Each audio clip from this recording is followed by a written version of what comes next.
자리로라는 말씀의 제목으로 주요 예배 함께 말씀을 나누도록 하겠습니다. 오늘 특별히 어버이날인데요. 옆에 계신 분들과 이렇게 한 번 더 인사하실까요? 계실 때 잘합시다. 한번 인사하겠습니다. 계실 때 잘합시다. 계실 때 잘합시다. 네, 진짜입니다. 네, 늘 우리 옆에 계실 것 같지만, 우리 부모님은 계실 것 같지만, 그래서 나중에 잘해드리자, 나중에 또 사랑을 표현하자 할 때가 참 많은 것 같아요.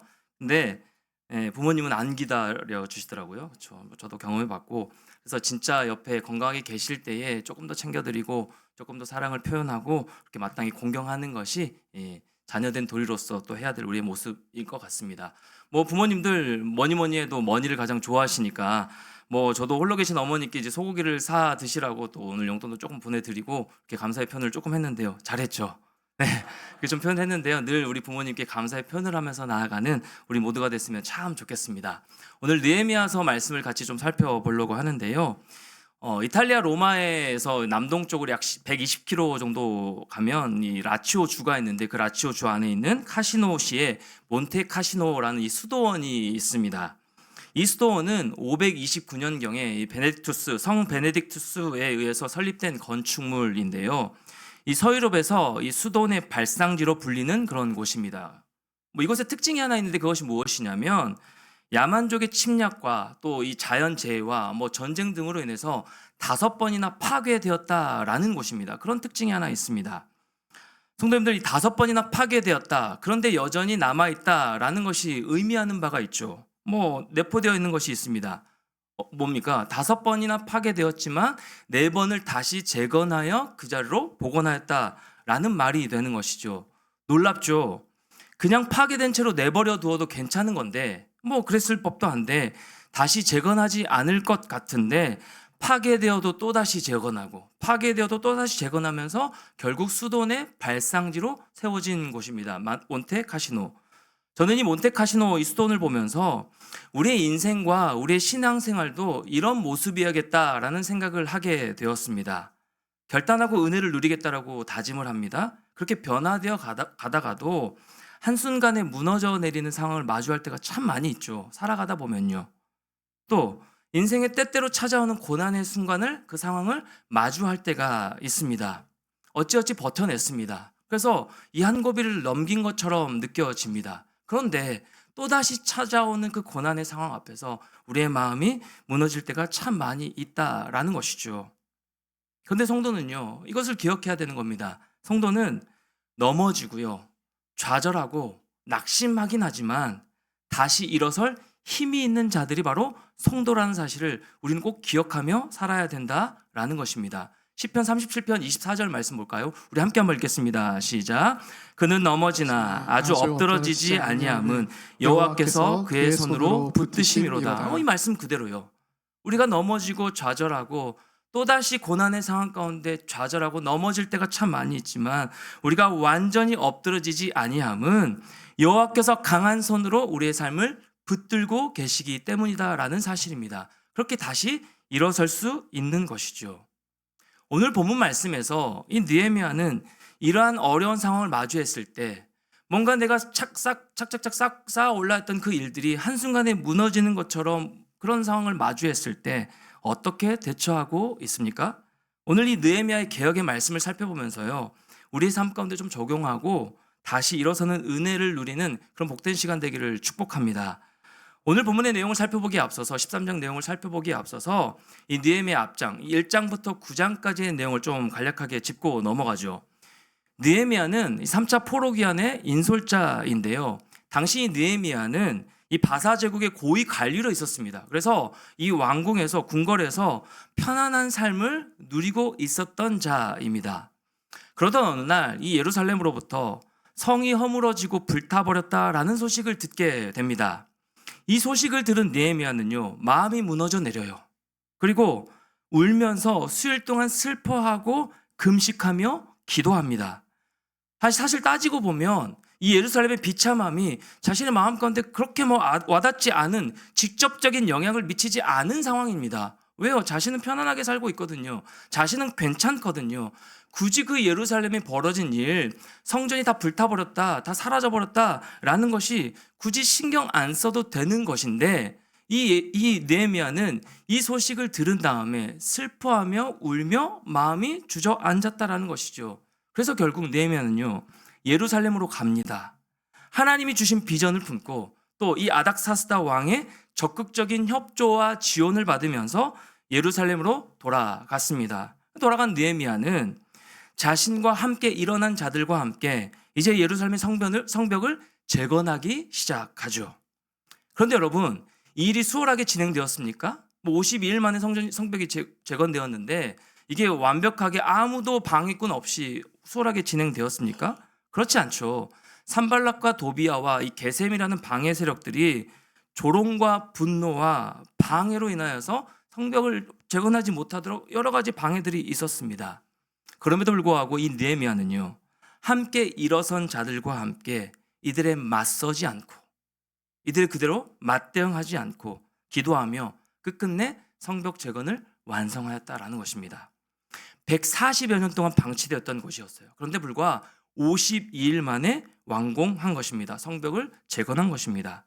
그리고 여기에 안주하지 않고요, 유다 백성들에게 학사 에스라를 통하여서 말씀을 듣게 하고 그 말씀의 갈급함을 일으킴으로 말미암아 수문학 광장으로 모이게 하죠. 이 백성들은 기도합니다. 수문학 광장에 모여서 말씀을 듣고 기도합니다. 그래서 자신들의 지금까지 지은 죄는 물론이거니와 백성들의 지은 죄까지도 그 조상들의 허물까지도 자복하며 회개하는 기도를 드립니다. 그리고 결단을 하죠. 이제 이방 사람들과 절교하겠다라는 결단까지 하게 됐습니다. 성전이 재건되었을 뿐만 아니라 백성들이 완전히 영적으로 회복되고 하나님 앞에 바로 선 모습이요. 여기까지가 이 느헤미야 1장부터 9장까지의 간략한 내용입니다. 이후에도 느헤미야는 예루살렘에 더 머물면서 이 회복의 역사가 지속될 수 있도록 최선을 다해서 사역했음을 볼 수 있는데요. 그러고 난 후에 이 느헤미야가 예루살렘으로 온 지 이 12년이 되던 해에 바사 곧 페르시아로 돌아갑니다. 그런데요, 이대로 평탄할 줄 알았던 이 모든 것들이 다시 회복되었으니까 그 말씀의 회복이 그 하나님 앞에서 성벽이 다시 한번 재건되고 그 말씀으로 부흥되었던 그 마음이 지속될 것만 같았지만 이 느헤미야가 페르시아로 돌아온 지 얼마 지나지 않아서 예루살렘으로부터 또 심상치 않은 소식을 듣게 됩니다. 그것이 무엇이었어요? 이 예루살렘에 있는 유다 백성들이 신앙이 또 흔들리고 있다라는 소식을 들은 겁니다. 또 다시 타협하고 있다라는 소식을 듣게 된 거예요. 그리고 하나님의 성전이 또다시 더럽혀졌다라는 소식을 듣게 되었습니다. 무려 12년 동안 한 사역입니다. 12년 동안 애를 써서 공들여왔던 일이에요. 그런데 불과 며칠 만에, 몇 달 만에 다시 무너져 버린 겁니다. 오랜 시간 인내하며 세워왔던 일이잖아요. 그런데 그 일이 실패한 것처럼 보일 때, 성도는 90일 동안 성경 통독하셨잖아요. 90일 동안 애쓰시면서 성경 통독 완독하셨는데 여러분, 그 습관이 며칠 가던가요? 일주일 지났거든요. 일주일 지났는데 불과 하루 이틀 만에, 일주일 만에 그 습관이 온데간데 없이 다시 사라져버리는 그런 마음이 들 때, 이때는 조금 편안하게 들으시라고 이렇게 하는 얘기였어요. 지금 느헤미야는 놀랐습니다. 놀랐겠죠. 어찌 이런 일이 있을 수가 있나. 아마도 마음 잡기가 참 쉽지는 않았을 것 같습니다. 그런데 느헤미야는 포기하거나 주저앉지 않아요.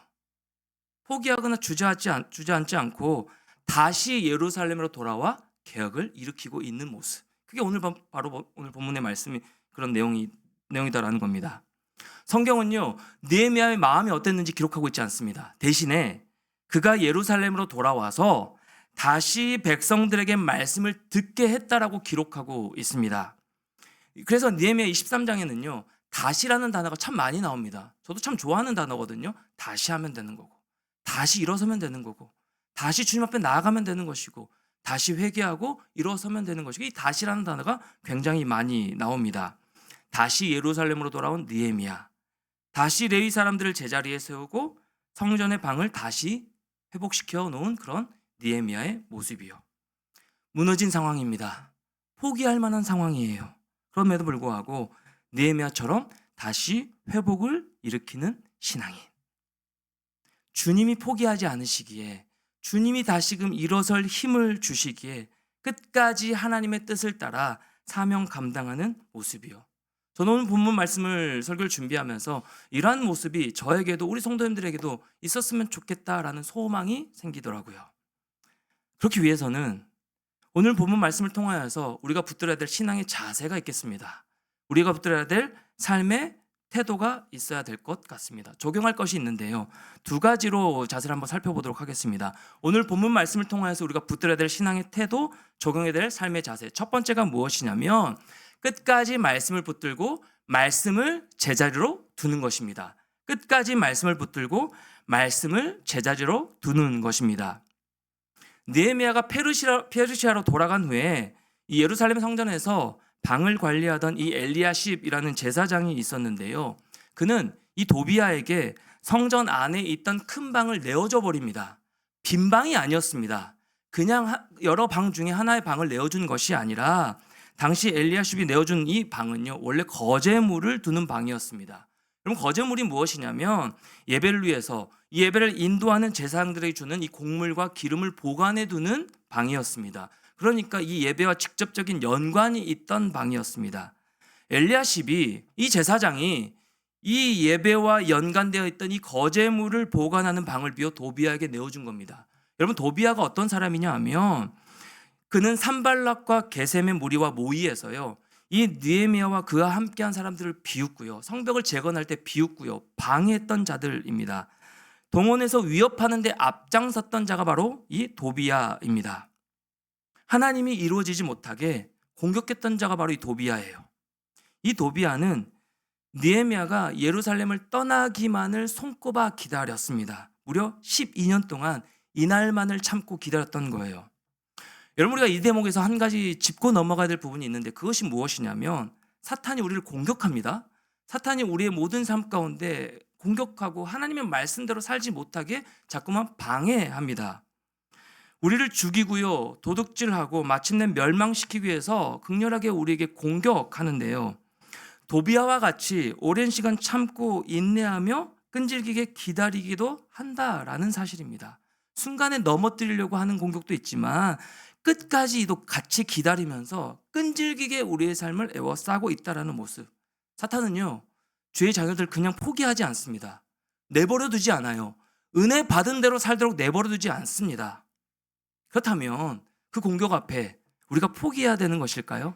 사랑하는 성도 여러분, 그 공격 앞에 우리가 그냥 주저앉고 포기하고 그래, 적당히 타협하면서 다시 돌아갈 힘도 없을 만큼 우리가 그대로 주저앉아 버려야 되는 것일까요?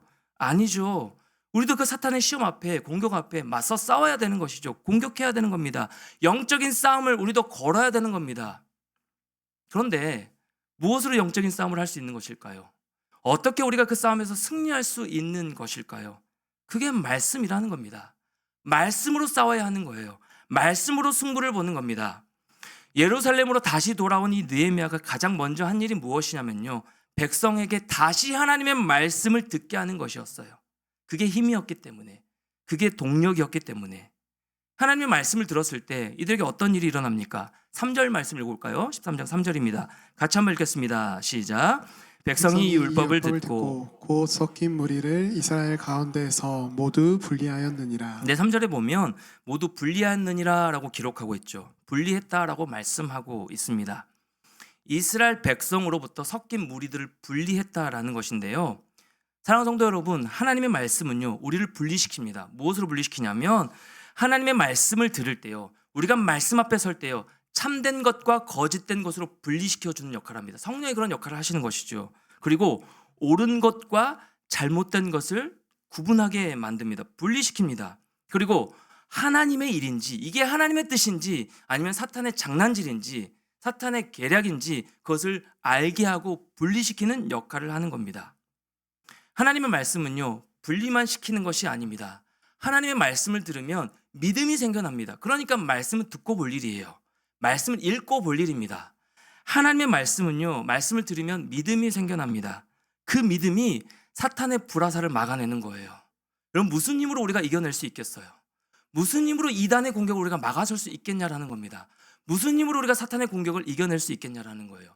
말씀이 우리의 마음 가운데 믿음을 일으키고 그 믿음으로 말미암아 사탄의 모든 공격을 이겨내는 불화살, 그 방패가 된다라는 것이죠. 그리고 말씀을 통하여서 성령의 역사를 나타내어 삶의 영역에서 모든 영역에서 말씀의 분별력으로 살아가게 만드는 거예요. 사랑하는 성도 여러분, 계산하지 마시고 분별하며 살아가는 저와 우리 성도님들 되셨으면 참 좋겠습니다. 우리의 생각으로 계산할 때가 얼마나 많아요. 우리의 생각으로 판단할 때가 얼마나 많습니까? 이 사람 이렇다, 저 사람 저렇다, 이 상황은 이렇게 하는 것이다, 이 상황은 저렇게 하는 게 낫다. 내 경험상 판단하고 살아갈 때가 얼마나 많습니까? 우리 청년들에게도 얘기했는데요. 우리는 판단하지 않고 분별하며 살아가야 되는 존재다라는 말씀을 같이 나누었습니다. 사랑하는 성도 여러분, 일전에도 제가 이 말씀 드렸던 것 같아요. 우리는 판단하며 살아가는 존재가 아니라 하나님 말씀을 통하여서 분별하며 세상을 살아가야 한다라는 것이죠. 무엇으로요? 말씀으로요. 성경은 끝까지 말씀으로 승부를 보는 사람을 복 있는 사람이라고 부릅니다. 시편 1편 1절부터 3절까지 말씀 같이 한번 읽어볼까요? 시작. 복 있는 사람은 악인들의 꾀를 따르지 아니하며 죄인들의 길에 서지 아니하며 오만한 자들의 자리에 앉지 아니하고 오직 여호와의 율법을 즐거워하여 그의 율법을 주야로 묵상하는도다. 그는 시냇가에 심은 나무가 철을 따라 열매를 맺으며 그 잎사귀가 마르지 아니함 같으니 그가 하는 모든 일이 다 형통하리로다. 아멘. 50년 넘게 인도 선교사로 섬긴 스탠리 존스 목사님이 계셨는데요.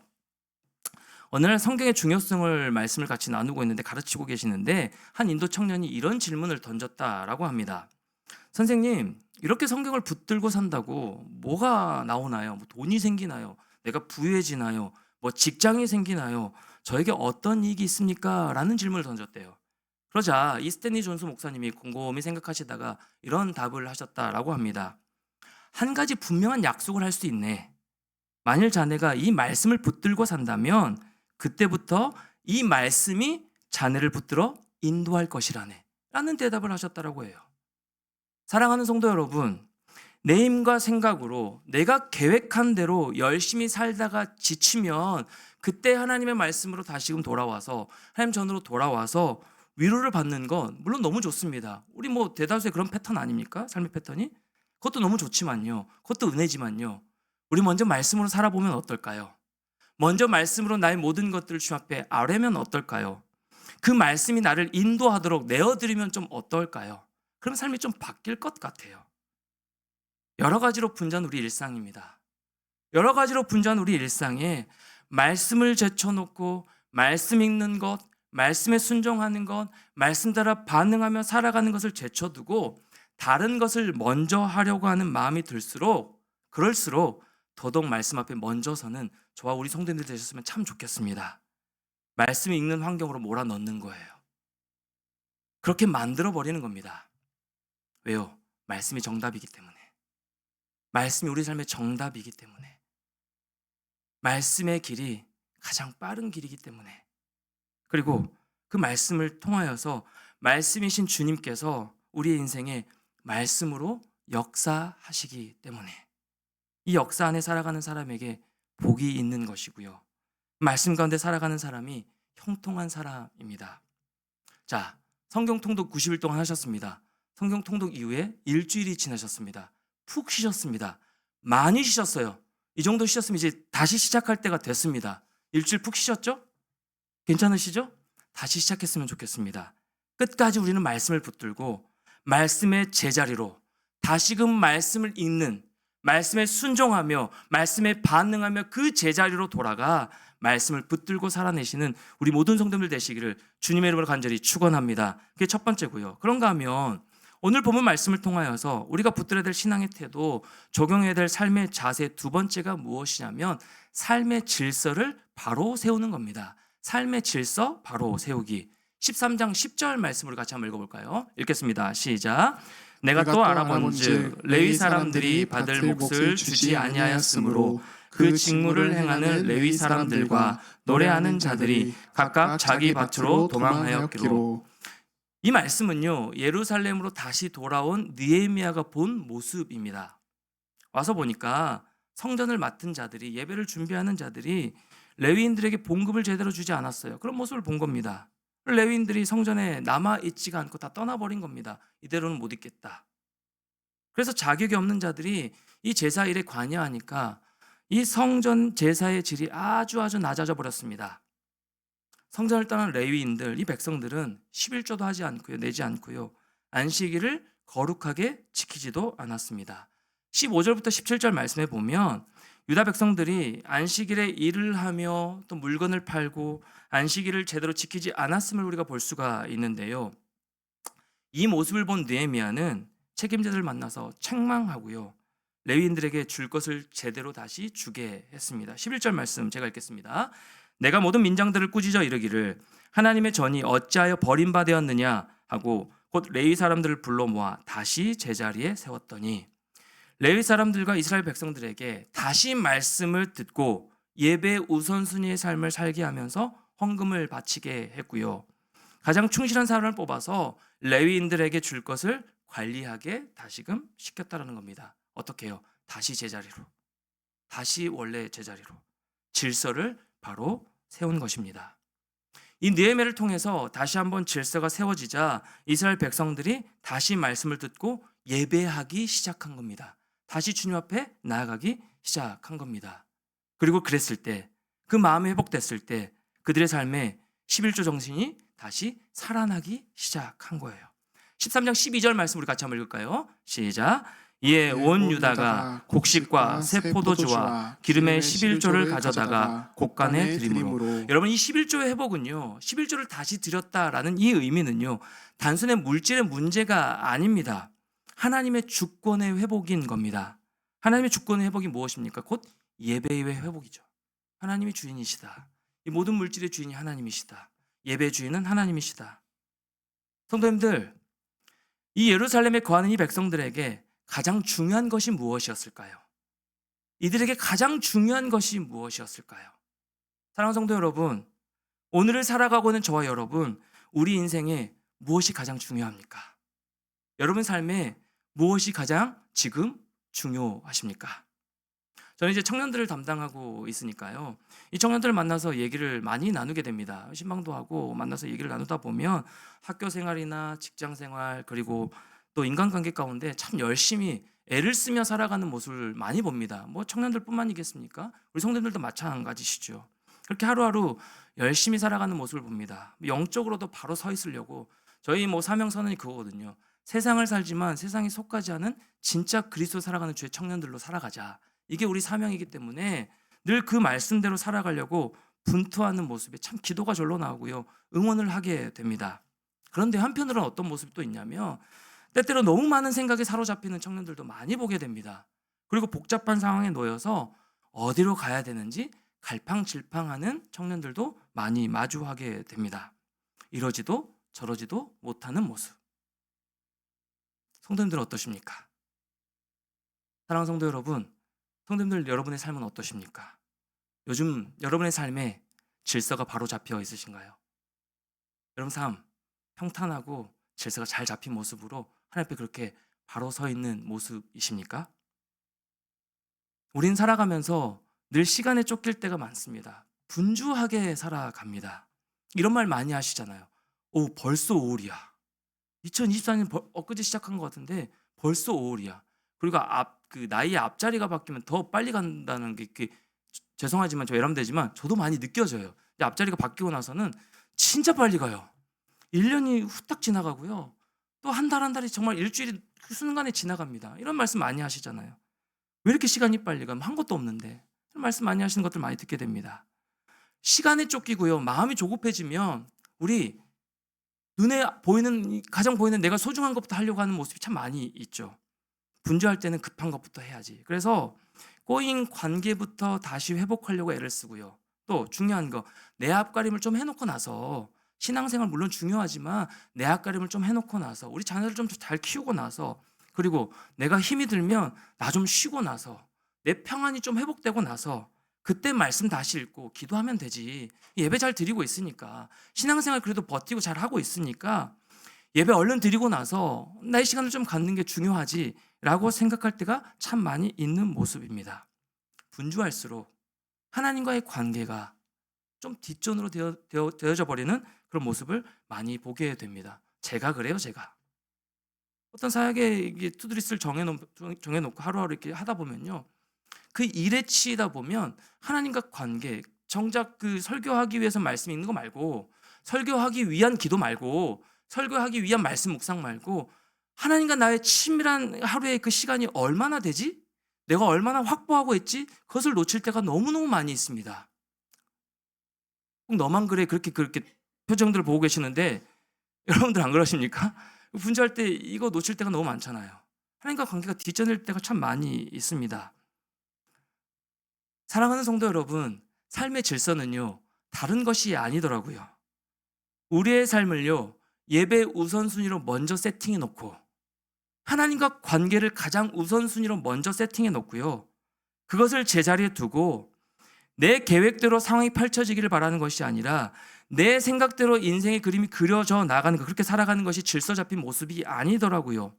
먼저 하나님께 예배하고, 먼저 예배 우선순위의 삶을 통하여서 나에게 채우신 물질과 허락하신 시간을 내 멋대로가 아닌 하나님 중심으로 사용하는 청지기적인 삶, 하나님 중심으로 사용하는 청지기적인 삶, 이것이 질서 잡힌 삶의 모습이더라고요. 이것이 하나님이 원하시는 질서 잡힌 삶의 모습이더라고요. 주 안에 사랑하는 성도 여러분, 여러분의 요즘의 삶 어떠십니까? 저도 스스로에게 질문을 던져봤습니다. 야, 충일아, 너 요즘의 삶이 어떻니? 던져보았습니다. 혹시 삶이 혼란스러우신가요? 혹시 삶이 너무 복잡하신가요? 생각이 너무 많아지셨나요? 내 마음 가운데 흔들리고 계신가요? 내 인생은 왜 이렇게 복잡하고 풀리지 않나라는 생각이 드시는 성도님들 계십니까?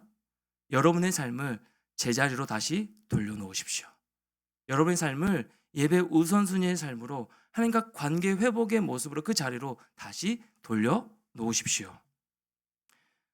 뭔가 이 물건이 이 자리에 이대로 내가 원하는 대로 있지 않으면 찜찜하신 성도님들, 제가 그렇거든요.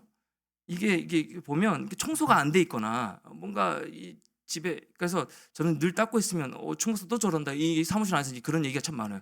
제가 옆에 있는 전도사님 자리도 닦아드리고요, 뭐 물티슈로 막 닦고 그러거든요. 그러니까 저는 이 자리에 이게 안 있으면 불편해요. 그 자리가 제대로 놓였을 때까지 저는 이 신경이 쓰이는 사람이에요. 또 저만 그러는 것처럼 이렇게 쳐다보지 마시. 여러분 그러시잖아요. 그런 이제 강박에 계신 분들도 계시잖아요. 제가 이제 점심을 먹으러 가는데요, 이 엘리베이터를 탔습니다. 탔는데 그 비상 종 그 누르는 거 있잖아요, 노란색으로 된, 그게 살짝 이렇게 삐뚤어져 있는 거예요. 그 모습을 보는데 뒤에 이제 담임 목사님이랑 못 보셨을 거예요. 이렇게 살짝 제가 이렇게 돌려봤어요. 안 되더라고요. 그런 것처럼 이 강박이구나, 이 정신병이구나라는 생각이 좀 제 마음가운데 많이 들었어요. 그걸 되돌려놓고 싶은 이런 마음. 여러분, 예배드린 자세가 틀어져 있는데, 하나님과 관계가 틀어져 있는데, 이거 질서 잡혀 그 자리에 놓여 있는다고, 방이 깨끗하다고 그게 삶의 질서가 잡힌 모습일까요? 그렇지 않은 모습을 제 마음 가운데 발견하게 됐습니다. 예배드린 자세가 하나님 관계가 불편해져 있고 뭔가 멀어져 있고 흐트러져 있는데 삶이 정돈되고 정리되었다고 한들 질서가 잡힌 모습이 아니겠다라는 생각이 참 많이 들었습니다. 삶의 질서를 바로잡는 최우선이 무엇이냐면 하나님을 예배하는 것입니다. 하나님을 진정으로 예배하는 것이고요, 그 하나님과 관계가 온전히 바로 서 나아가는 것입니다. 그렇게 하나님과의 예배한 마음 그대로 우리에게 허락하신 직장과 가정과 삶의 현장으로 나아가 삶의 예배자로 그대로 서 나아가는 모습.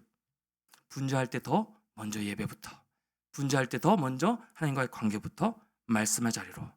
사랑하는 성도 여러분, 여러분들의 모습은요, 말씀 읽고 기도하는 모습이 가장 어울리십니다. 그게 여러분의 제자리의 모습이에요. 그러한 모습이 제자리에 있는 것처럼 아름다운 모습입니다. 오늘 이 시간이요, 이 말씀 읽고 또 말씀 붙들고 기도하는 이 시간이 우리 모든 성도님들의 삶에, 그 인생의 삶에, 내 삶의 질서가 다시 바로 세워지는, 다시 제자리로 돌아가는 그런 은혜의 시간 되기를 주님의 이름으로 간절히 소망합니다. 이렇게 끝까지 말씀을 붙들고 삶의 질서를 바로 잡기 위해 필요한 한 가지가 있는데, 그것이 무엇이냐면 오늘 결론적으로 기도입니다.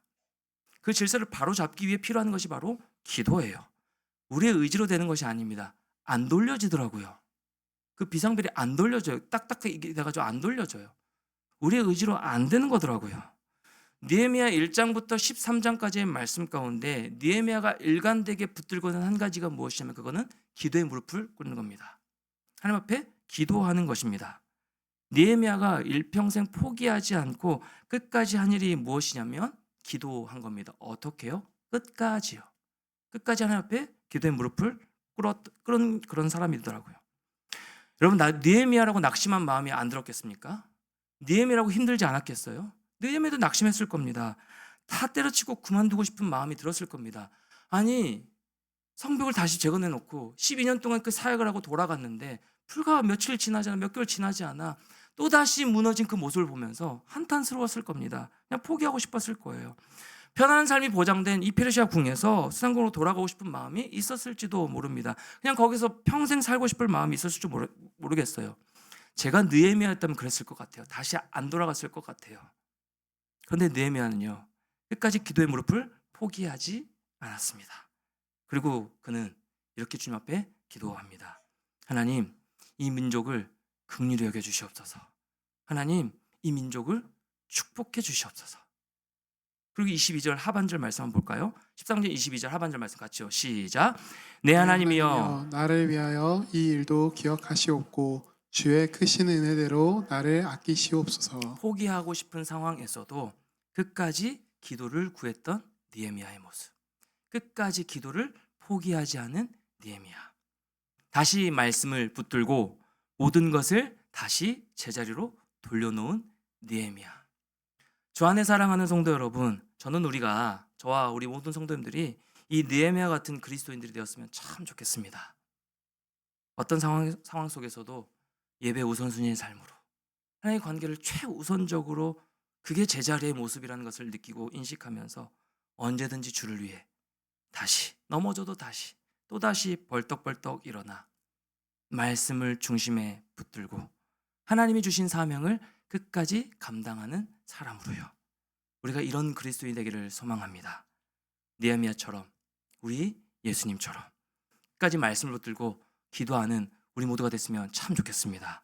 그렇게 다시 제자리로 바로 서는 인생의 새로 고침하는 그런 은혜가 우리 모든 성도들 가운데, 각 가정 가운데, 우리 주와 함께 교회 가운데 온전하게 임하게 되기를 주님의 이름으로 간절히 축원합니다. 우리 찬양으로 같이 한번 찬양하고 기도할까요? 다시 복음 앞에라는 찬양입니다. 많은 이들 말하고 많은 이들 노래는 하지만 정적 가지 않는 그 길, 다시 복음 앞에 내 영혼 선해 주님 만난 그때 나 다시 돌아가 주님께 예배드리며 다시 십자가의 길을 걸어가겠습니다. 우리 결단하는 마음으로 이 찬양으로 다시 한번 선포하며 나가겠습니다.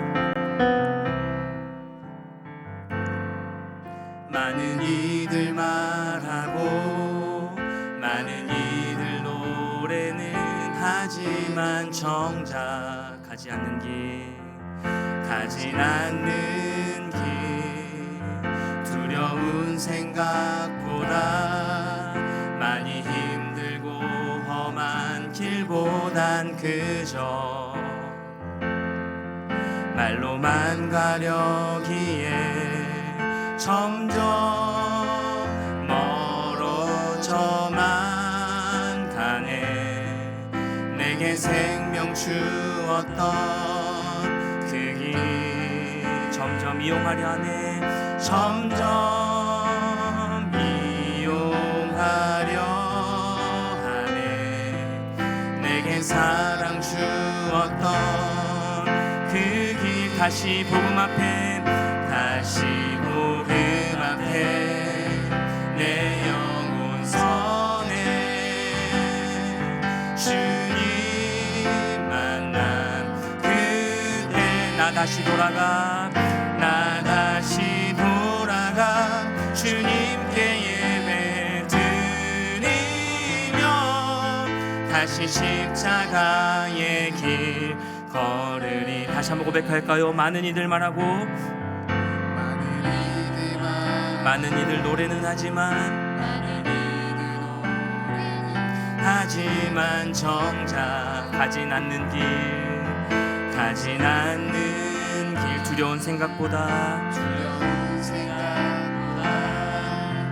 많이 힘들고 험한 길보단 그저 말로만 가려기에 점점 멀어져만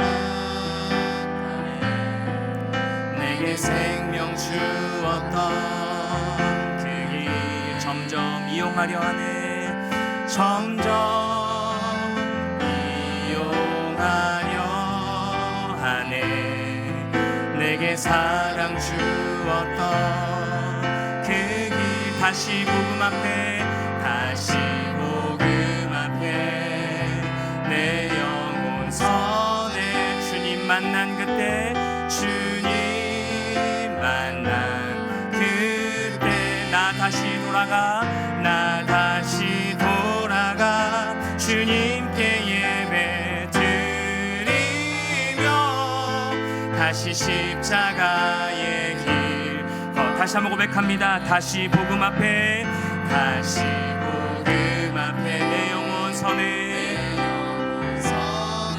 주님 만난 그때 주님 만난 그때 나 다시 돌아가 나 다시 돌아가 주님께 예배 드리며 다시 십자가의 길 우리 마지막으로 한 번 더 고백합시다. 다시 복음 앞에 다시 복음 앞에 내 영혼 선에 주님 만난 그때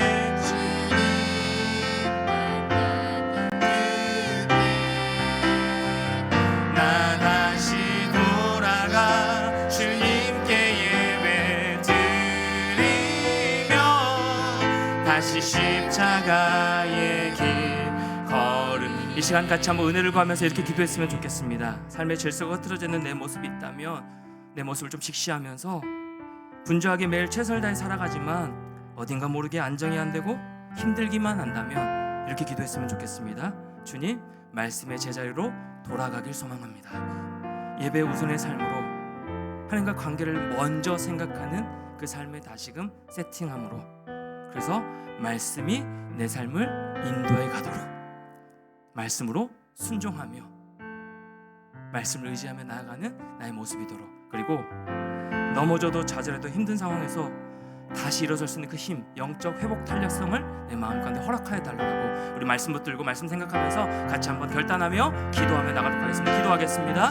하나님 감사합니다. 우리의 삶 가운데 하나님 어떤 모습인지 다시 한번 돌아보길 소망합니다. 감사드립니다. 하나님 주님 나의 삶의 말씀의 모습을 자리에 있는 바라봅니다. 것이 주님을 사랑한다 힘이 말하고 되는데 그 말씀 가운데 말씀의 자리에 따라간다 있는 말하지만 것이 주님 여전히 우리가 주님의 모습이 일들이 나아가는 앞서고 나의 하나님, 삶의 일들이 앞서고 우리의 마음의 나의 분주함 걱정과 때문에 걱정심들이 더 우리 앞서고 관계를 너무도 잃어버릴 수 많음을 있지 고백합니다. 그래서 주님 우리 연약함 여전히 때문에 주님의 소망을 통해 하나님께 살아야 집중하지 하지만 못하고 주님 나아가는 여전히 삶의 모습을 수많은 보이지 어려움 않습니다. 가운데 낙심하고 아버지 무력감에 하나님, 휩싸여 주님 우리의 나아가지 마음을 못하는 다시 나의 한번 모습이 제자리로 있지 돌려드립니다. 않습니까? 주님 오늘 이 시간 다시 한번 주님 앞에 말씀 앞에 나아갑니다. 다시 한번 말씀 앞에 나아갑니다. 다시 한번 주님 앞에 나아갑니다. 주님 오늘 이 시간 다시 한번 말씀 가운데 복잡에 나아가오니 주님 나의 삶의 모든 질서를 회복시켜 주시옵소서. 말씀에 대한 태도를 회복시켜 주시옵소서. 말씀에 대한 자세를 주님 회복시켜 주시옵소서. 그래서 주님 나의 삶 가운데 분주하고 주님 더 중요하다고 여겼던 그 모든 것들을 오늘 주님 앞에 내려놓고 주님 그 주님을 가장 최우선으로 여기며 오늘 주님의 그 말씀과 기도를 최우선으로 여기며 주님 앞에 온전히 나아갈 수 있게 하여 주시옵소서. 주님 이 시간 주님께 나아가는 그 모든 발걸음 막는 것은 무엇입니까? 주님의 향한 시선을 가로막는 것은 무엇입니까? 나의 삶을 무력하게 하고 무너지게 하는 것들은 무엇입니까? 주님 그 모든 것을 주님께 맡기며 나아갑니다. 주님 그 모든 것을 주님께 드리며 나아갑니다. 주님 그 모든 것을 주님의 은혜와 주님께서 주시는 그 능력을 가장 말씀이 내 삶을 인도해 가도록 오늘 이 시간 우리에게 힘을 더하여 주시옵소서. 오늘 이 시간 우리에게 믿음을 더하여 주시옵소서. 주님께 온전히 소망을 두고 나아갈 수 있는 그런 담대한 마음으로 허락하여 주시옵소서. 그래서 주님 우리가 다시 한번 목 앞에 서기 원합니다. 주님 다시 한번 목 앞에 서기 원합니다. 주님 더 이상 말로만 말하는 것이 아니라 어떤 주인의만 그렇게 살리자고 고백하는 것이 아니라 주님 매일같이 매일같이 주님 앞에 나아가 매일같이 주님 앞에 서로 살아갈 수 있게 하여 주시옵소서. 삶 가운데 허락된 다시 일어설 수 있는 그 힘과 능력을 내 마음껏 허락하여 직장의 자리를 예배의 처소로서 변화시켜 주시옵소서. 예배의 처소로서 변화시켜 주시옵소서. 어느 곳에 있던지 간에 주님만을 바라보며 주님께 의지하며 나아갈 수 있게 하여 주시옵소서. 그래도 주님 우리의 모든 마음과 우리의 모든 생각이 오전히 주님만을 향해 있는 가정에 쏟아나오니 오늘 이 시간 주님 앞에 다시 한번 결단하며 나아갈 때 우리에게 그러한 믿음을 그러한 힘을 그러한 능력을 우리에게 허락하여 주시옵소서. 그래서 주님 우리의 삶과 그 모든 것들이 말씀으로 하며 변하는 길을 건전히 소망합니다. 주님 중심의 성도 충동하였습니다. 매일같이 말씀을 말씀 앞에 치열하게 싸우는 시간을 가졌습니다. 주님 말씀 앞에 치열하게 싸우는 그 모든 시간들이 주님 그 한순간도 끝내는 것이 아니라 우리 삶 가운데 주님 앞에 나아가는 습관으로 자리 잡을 수 있게 하여 주시옵소서.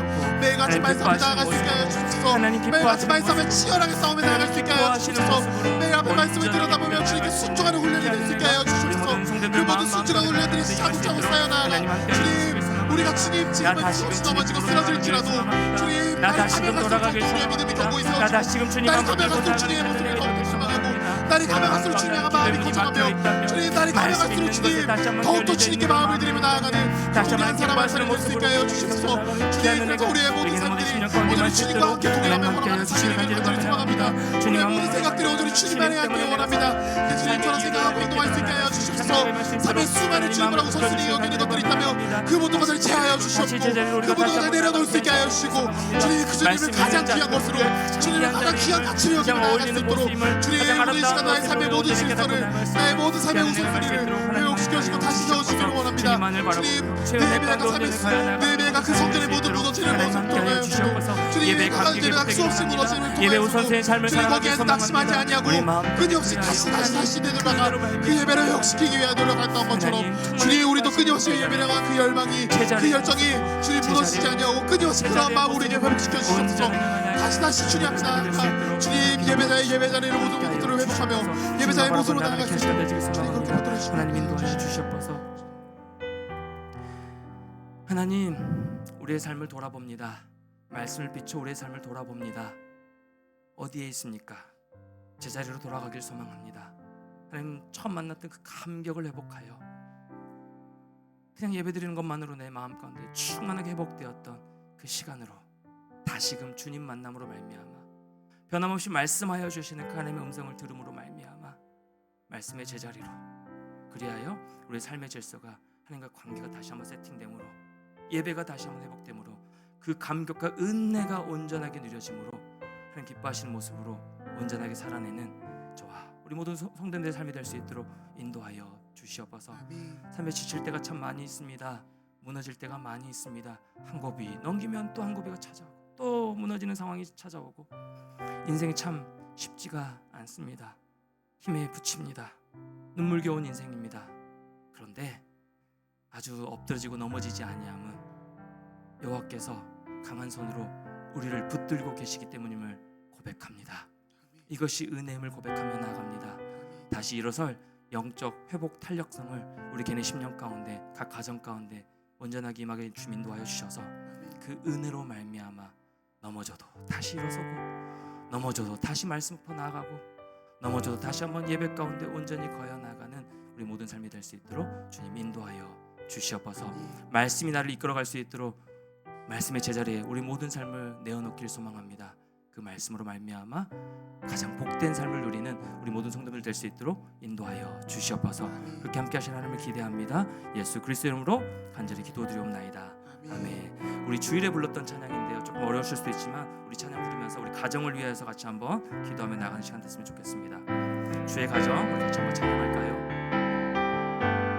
믿음으로 사는 가정은 믿음으로 사는 가정은 가난해도 부족하지 않게 하시며 소망으로 사는 가정은 아픔에도 더 풍성한 위로 주시네. 마른 떡 하나에 화목하고 함께 살아가매 감사하며 고난이 올 때에 기도하는 가정 하나님 돌보시네. 주의 가정은 작은 천국이라 주의 가정은 작은 천국이라 주의 가정에 참된 행복 있네.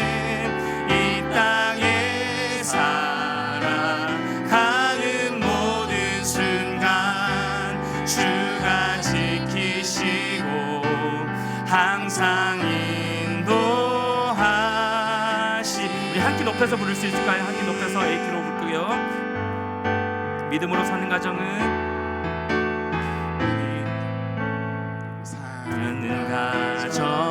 가난해도 부족하지 않게 하시. 소망으로 사는 가정은 소망으로 사는 가정은 아픔에도 더 풍성한 위로 주시네. 마른 떡 하나에 화목하고 함께 살아가네. 감사하며 고난이 올 때에 기도하는 가정 하나님 돌보시네. 주의 가정은 작은 천국이라. 주의 가정에 참된 행복 있네. 이 땅에 살아가는 모든 순간 주가 지키시고 항상 인도하시. 주의 가정은 작은 천국이라. 주의 가정은 작은 천국이라. 주의 가정에 참된 행복 있네. 이 땅에 살아가는 모든 순간 주가 지키시고 항상 인도하시. 우리 마지막으로 고백합니다. 주의 가정은 작은 천국이라. 주의 가정에 참된 행복 있네. 이 땅에 살아가는 모든 순간 주가 지키시고 항상 인도하시. 주가 지키시고 항상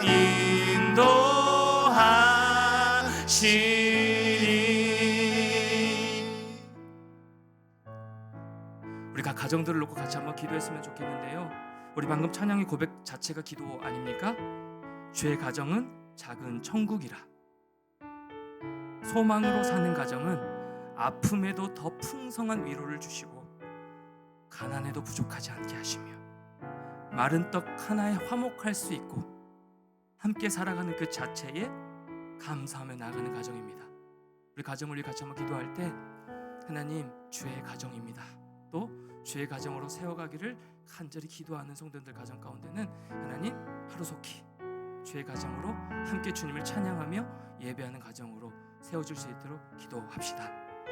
그 은혜 가운데 주께서 지키시는 가정 무너지지 않게 해달라고, 넘어져도 다시 일어서게 하시고 그 하나님 은혜 가운데 온전히 거하여 감사와 찬양의 고백이 넘쳐나는 가정 되게 하시고 각 가정의 자녀들 축복하여 주셔서 다른 것이 복된 인생이 아니라 그 말씀 앞에 제자리로 걸어가는 인생 될 수 있도록 우리 각 자녀들 위하여서 각 가정을 위하여서 하나님의 은혜를 구하며 우리 같이 한번 기도하며 나가도록 하겠습니다. 기도하겠습니다. 하나님 감사합니다. 우리의 모든 가정을 주님께 드리며 나아갑니다. 주님 그렇습니다. 이 가정 주님께 돌아가신 가장 처음의 공동체입니다. 주님이 이 가정을 사랑하고 이 가정을 주님 하나 사랑하라 말하시면 주님 우리가 우리의 가정을 바라볼 때 주님 우리가 사랑으로 붙지 아니하고 기도하지 않는 모습들이 있음을 고백합니다. 오히려 가정을 생각할 때마다 주님 아픈 마음과 괴로운 마음들이 너무나도 많고 나의 배우자 나의 자녀들을 바랄 때마다 답답한 마음들이 너무나도 많음을 고백합니다. 그래서 주님 이 가정을 주님께 놓고 기도해야 되는데 이 믿음의 가정이 될 수 있도록 치열하게 싸워야 되는데 소망으로 보시는 가정이 될 수 있도록 노력 기도해야 되는데 주님 우리의 기도의 끈을 주님 기도하지 않았으면 주님 용서하여 주십시오. 주님 오늘 이 시간 다시 한번 구하며 나아갑니다. 우리의 가정을 주님께 구하며 나아갑니다. 우리의 가정을 주님께 맡기며 나아갑니다. 주님 우리의 가정이 믿음으로 사는 가정이 될 수 있게 하여 주시옵소서. 소망으로 사는 가정이 될 수 있게 하여 주시옵소서. 주님, 가난한 일이 있을 때, 아픈 일이 있을 때, 걱정이 있을 때, 고민이 있을 때, 근심이 차고 있을 때, 서로 잘못해서 화목한 가정을 위하여 서로 아파하며 주의 가정으로 서로 세워가기를 살아가는 것이 아니라 서로 사랑하고 많이 계실 위로하고 가운데 안아주고 하나님의 가정 함께 가운데 나아가는 그런 주님 안에 하나 되어가는 하나님의 그런 가정이 될 수 있게 하여 온전하게 주시옵소서. 세워진 은혜가 임할 수 있도록 하나님 함께 하여 우리 주시길 가정 모든 간절히 걸 다 원합니다. 주님의 가정들 작은 천국을 하나님 세우셨사오니 하나님의 가정으로 끝까지 붙들어 주시옵소서. 끝까지 사랑하겠습니다. 끝까지 기도하겠습니다. 끝까지 믿음 지켜 나아가겠습니다. 각 가정들 각 부부들 주께서 붙들어주시옵시고 우리 자녀들 하나님 믿음으로 온전하게 양육하며 나갈 수 있게 허락하여 주셔서 다른 것이 복된 삶이 아닌 하나님의 말씀에게 그 말씀의 제자리로 걸어가는 삶이 진짜 복된 인생임을 알고 그렇게 아버지 양육하며 나아가는 모두들 될 수 있도록 도와주시고 우리 자녀들 한 명 한 명에게 영육과 강건함을 부어주시옵시고 그 은혜를 우리 모든 시민들 가운데 허락하여 주셔서 그 은혜가 끊이지 않는 하나님의 사랑이 차고 넘치는 각 가정들 붙을 수 있도록 하나님 인도하여 주시옵소서. 주님만 바라보는 기도의 삶이 되시옵소서. 제 은혜 가운데 온전히 과연 나가 우리 삶이 되어지길 소망합니다. 하나님 함께 하여 주시옵시고 그 하나님의 각 가정 가운데 참된 행복과 하나님의 복이 충만하게 누려지는 은혜를 말씀으로 하나님 주시옵소서. 믿음의 가정으로 세워나가게 도와주시옵시고 믿음의 가정으로 주께서 세우신 가정이오니 각 가정들마다 하나님의 사랑으로 끝까지 붙들어 주시옵시고 하나님의 세우신 가정 소망으로 세워지는 그런 가정이 될 수 있게 하여 주시옵소서. 지금을 위하여는 주님 하나님의 때에 가장 크게 이루실 그 주님을 바라보며 그 주님께 소망을 두며 우리가 한 걸음 한 걸음 걸어나갈 수 있게 하여 주소서. 나의 자녀들이 주님 예수의 배 온전히 나아가 인격적으로 만나고 나아갈 수 있게 원합니다. 나의 배우자가 주님을 인격적으로 만나고 주님께 나아가는 그런 배우자가 되기를 원합니다. 우리의 가정이 하나님 안에 사랑을 세워지며 그 사랑으로 세워지는 그런 가정이 되기를 간절히 소망하오니 주님 우리의 가정을 주님께 드리오며 나아가오니 주님 우리의 가정을 기억하여 주시옵소서.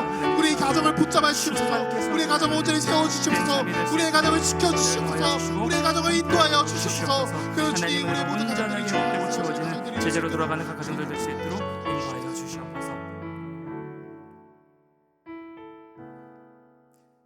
하나님 우리 각 가정들이 기도하는 가정 되길 소망합니다. 세상의 논리와 가치관으로 서로 대립하는 가정이 아니라 마른 떡 하나에도 감사하며 찬양하며 화목할 수 있는 그런 주의 가정들로 다 세워져 가길 소망합니다. 주께서 세운 가정들이오니 사람이 나누지 못하게 하시고 하나님의 은혜로 충만하게 역사하여 주셔서 하나님만 바라보며 하나님을 찬양하며 그렇게 사랑이 넘치며 끝까지 사랑으로 나아가는 화목한 가정들 될 수 있도록 인도하여 주시옵소서. 주의 가정으로 세우기를 간절히 바라며 기도하시는 성도님들 참 많이 있으신데 하나님 그 모든 마음을 그 울음의 기도를 주께서 하시오니 사랑하는 내 딸아 사랑하는 내 아들아 내가 너의 기도를 듣고 있단다. 염려하지 마라.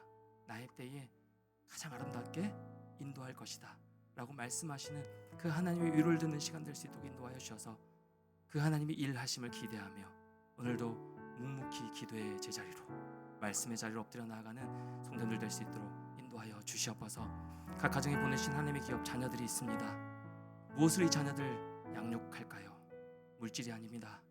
하나님의 말씀으로 그 말씀 앞에 선 자가 복이 있는 자라고 주께서 말씀하셨사오니 그 지혜를 우리 부모들에게 허락하여 주셔서 말씀으로 이 아이들 양육하게 하시고 이 혼란스럽고 너무너무 무서운 이 시대 가운데 우리 자녀들 믿음으로 보호하여 주시옵시고 하나님의 사랑과 은혜로 충만케 인도하여 주셔서 하나님의 사람들로 믿음의 자녀들로 이 시대에 하나님의 대안으로 온전하게 쓰임받는 우리 각 자녀들 될 수 있도록 인도하여 주시옵소서. 주의 각 가정들이 온전하게 세워져 우리 주함기교회가 그렇게 그 가정들로 인하여서 온전하게 아름답게 세워져 나가는 교회 될 수 있도록 도와주시옵시고 우리 교회를 통하여 더욱더 넓혀져 나아감으로 말미암아 이 지역을 품고 우리 한국교회를 품어내는 우리 주함교회 될 수 있도록 인도하여 주시옵소서. 그 시작이 가정이 될 수 있도록 하나님 축복하여 주시옵소서. 인도하여 주실 하나님을 기대하오며 거룩하신 예수 그리스도 이름으로 간절히 기도드리옵나이다. 아멘. 이제 각 개인의 기도 제목들로 같이 한번 기도하며 엎드리며 나가겠는데요. 우리 다시금 그 제자리로 돌아올 수 있도록 하나님의 말씀의 자리로 끝까지 걸어갈 수 있는 믿음을 내 마음까지 허락하여 달라고 간절히 구하면서 기도하고 돌아가셨으면 좋겠습니다. 각 기도 제목 놓고 기도하도록 하겠습니다. 기도합니다. 하나님 감사합니다.